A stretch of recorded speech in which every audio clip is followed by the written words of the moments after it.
Hello po, magandang araw sa iyo, Mami Geraldine. Salamat sa iyong tanong. Mami, kung ang concern mo ay hindi ka pa nireregla ngayong 2 months at nasa 7 years na po ang iyong IUD, kung hindi ka pa po menopause, mahalaga po ay magpa-check up ka po.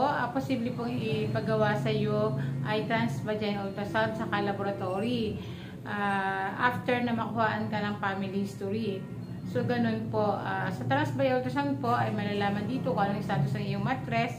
At sa laboratory naman ay pwede ipagawa sa iyo ang thyroid stimulating hormone or THS saka CBC. So, ganun po, Mami. So, depende na rin po sa mag-check up sa iyo kung ano pa po yung ipapagawa sa iyong test, ha? So, ganun po.